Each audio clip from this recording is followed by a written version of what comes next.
स्वागत है मेरे प्यारे मित्रों। तो फिर चलो हम कहानी को आगे बढ़ाते हैं और आज की शुरुआत में हमें दिखाया जाता है बाईजीन अपने घर के अंदर जाने लगता है।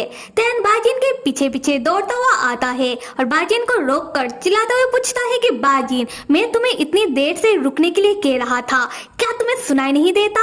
और बाईजीन मानना पड़ेगा कि तुम एक्टिंग तो बहुत ही अच्छी तरीके से कर लेते हो। बाईजीन कहता है ऐसी बात नहीं है।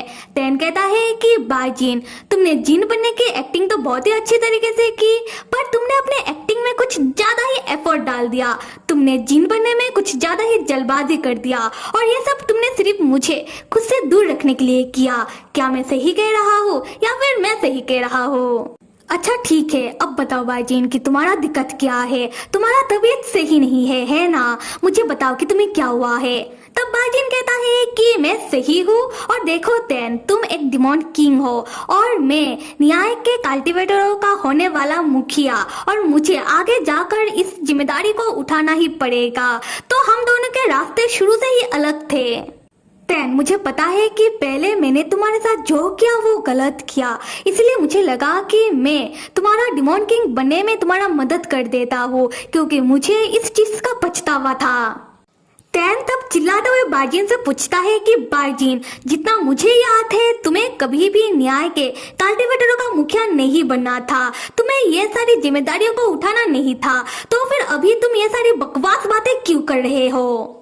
बाईजीन तब अपनी बातों को सही ठहराने के लिए तैन को कुछ और ही समझाने लगता है। बाईजीन कहता है कि तैन, मैं मेरी माता और पिता का एक लौता बेटा हूँ, तो मैं उन्हें तो नहीं छोड़ सकता।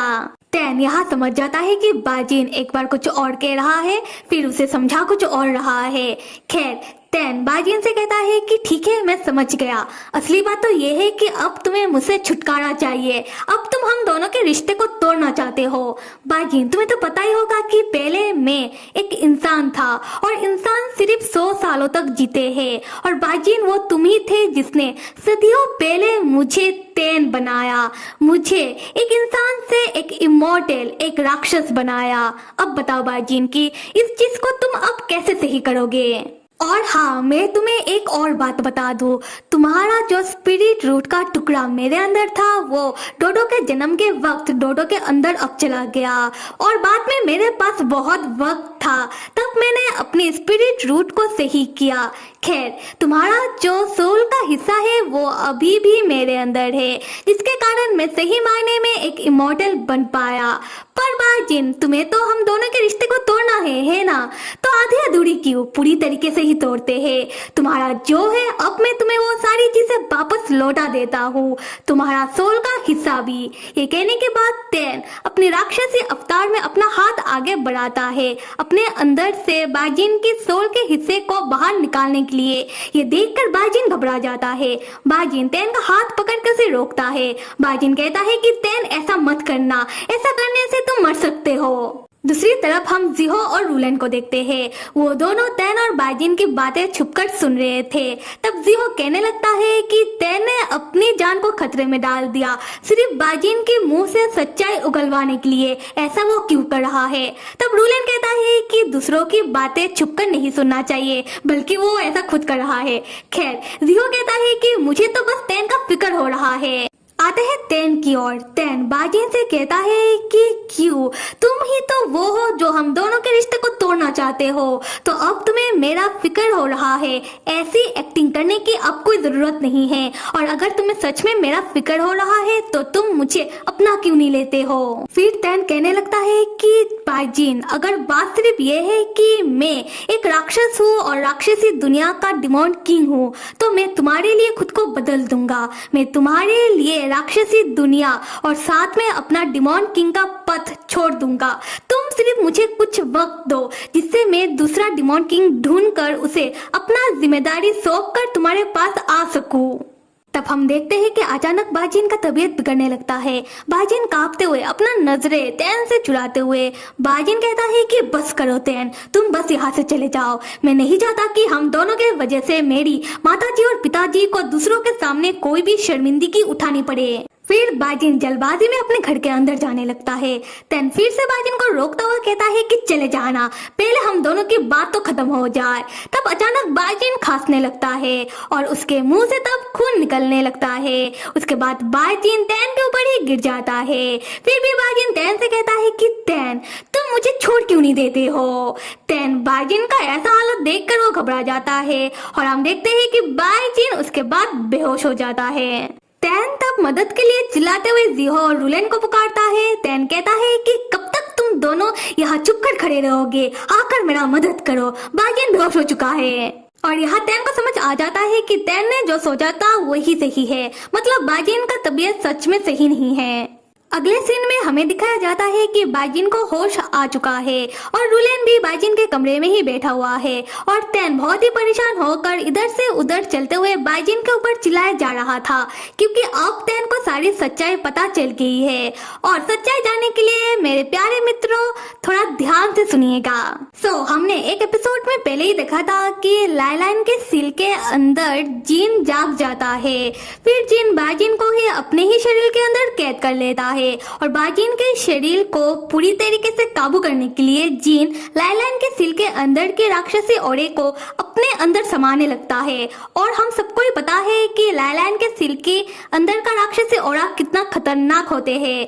खैर, और यहाँ मैं एक और बात बता दूं कि बाजिन का स्पिरिट रूट उसका आधा हिस्सा में पहले से ही राक्षसी ओरा मौजूद है, जिसके कारण जीन जाग जाया करता था और उस समय जीन ने सारी राक्षसी ओरे को उसी हिस्से में इकट्ठा करने लगता है। अगर जीन इस प्रोसेस में कामयाब हो जाता तो बाजिन या फिर जीन कह लो वो एक मॉन्स्टर में बदल जाता।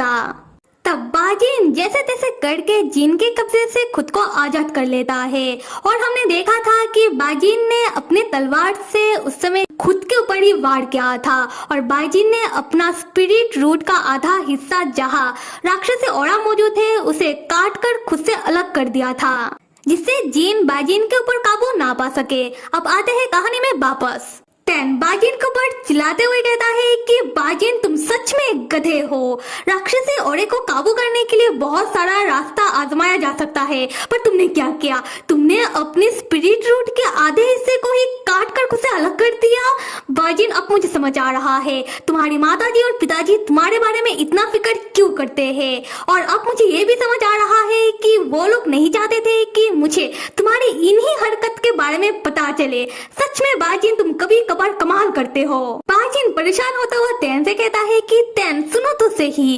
तेन कहता है बाजिन चुप रहो, वरना बेचारा डर कर चुप हो जाता है। उसके बाद तेन रुलेन से पूछता है कि रुलेन सच बताओ बाजिन का हालत कैसा है, उसके पास अब कितना स्पिरिट रूट बचा है और इससे आगे चलकर क्या हो सकता है।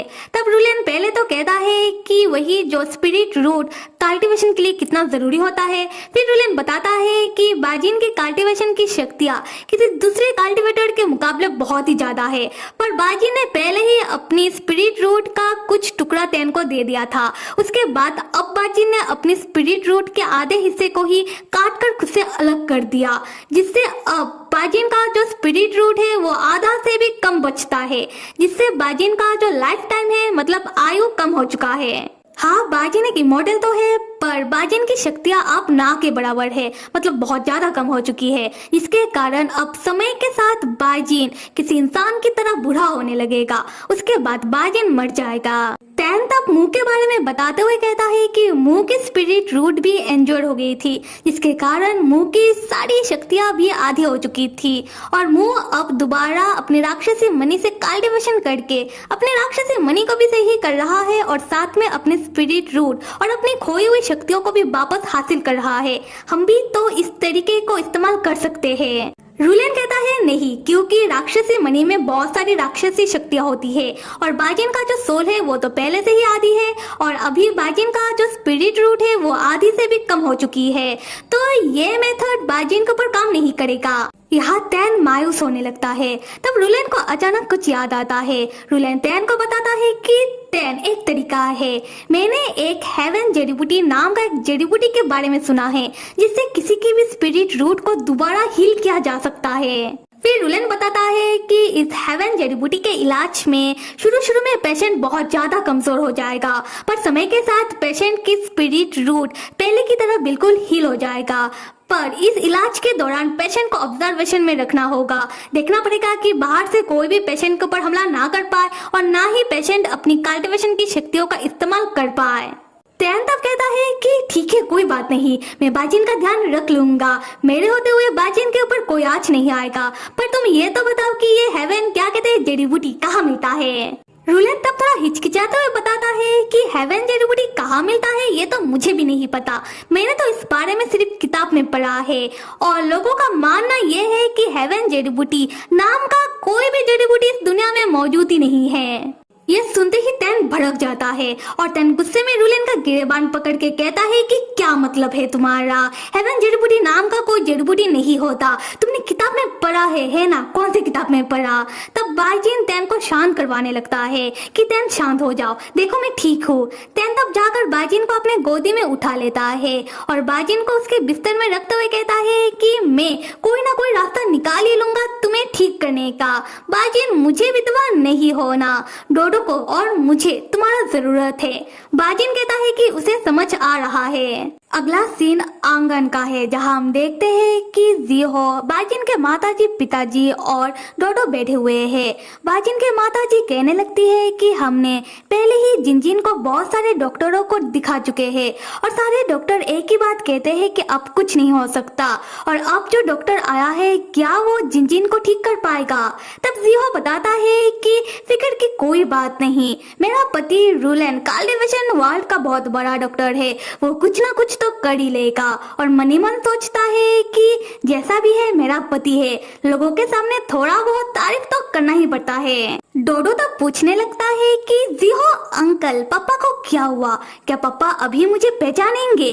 जिहो कहता है कि तुम्हारे पापा को कुछ नहीं हुआ और तुम्हारे पापा बिल्कुल तुम्हें पहचानेंगे। उसके बाद बाजिन की माताजी बताती है कि मुझे पता है कि जिनजिन ने अपनी स्पिरिट रूट की आधा हिस्सा जहाँ राक्षसी औरा था उसे काट कर अलग क्यों कर दिया। असल में मेरे जिनजिन के दिल और दिमाग सिर्फ तैन से भरा हुआ है और मेरा जिनजिन जब लायलान के सिल के अंदर था उस समय वो अकेला था, उसके पास उतना मदद नहीं था, तो उसे लगा कि वो पूरी तरीके से जिन या फिर एक मॉन्स्टर में बदल जाए और तैन जो डिमॉन किंग है तब तैन और जिनजिन के बीच कोई लड़ाई ना हो जाए। इसके कारण उस समय मेरे जिनजिन को जो सही लगा उसने वो किया। जिहो चौंक कर पूछता है कि क्या बाइजिन ने अपनी स्पिरिट रूट की आधे हिस्से को ही काट दिया? अब क्या होगा? अब बाइजिन से ही कैसे होगा? तो बाइजिन के माताजी कहती है कि तैन एक इंसान होने के बाद भी वो अपनी स्पिरिट रूट को अपने अंदर तैयार कर सकता है, तो बाइजिन का भी स्पिरिट रूट ठीक करने का कोई तो तरीका जरूर होगा। बाजिन के पिताजी तब गुस्सा करते हुए अपने घर के अंदर जाने लगते हैं, अपनी पत्नी से यह कहते हुए कि तुम्हें समझ में भी आ रहा है कि तुम क्या कह रही हो। बाजिन अगर अपनी बची हुई स्पिरिट रूट को बचा लेता तो ये नौबत नहीं आता और बाजिन के अंदर शुरू से ही अपना खुद का स्पिरिट रूट है और तुम कह रही हो कि वो एक और दूसरा स्पिरिट रूट अपने अंदर बना ले, ये मुमकिन नहीं है। और ऐसे भी तुम्हारे बेटे ने हमें परेशान कर कर रख दिया, उसका जब मर्जी होता है वो चला आता है, उसका जब मर्जी होता है वो चला भी जाता है और मैं इस बारे में उसे कुछ नहीं कहता। खैर, उसे जो सही लगे वो करे, अगर उसे रहना है तो रहे और जाना है तो जाए, अगर उसे जीना है तो जिए और मरना है तो मर जाए। तब बाजिन की माताजी कहती है कि नहीं, अब ऐसी बातें मत कीजिए, कभी कभार मुंह से कही हुई बात सच हो जाती है। तब हम तैन को देखते हैं जो अपने कमरे से ये सारी बातें सुन रहा था और तैन अपने मन में परेशान होता हुआ कहता है कि बाजिन बेवकूफ कहीं के। तो फिर मेरे प्यारे मित्रों, आने वाला भाग कौन कौन देखना चाहता है कमेंट करके जरूर बताओ। Till then stay with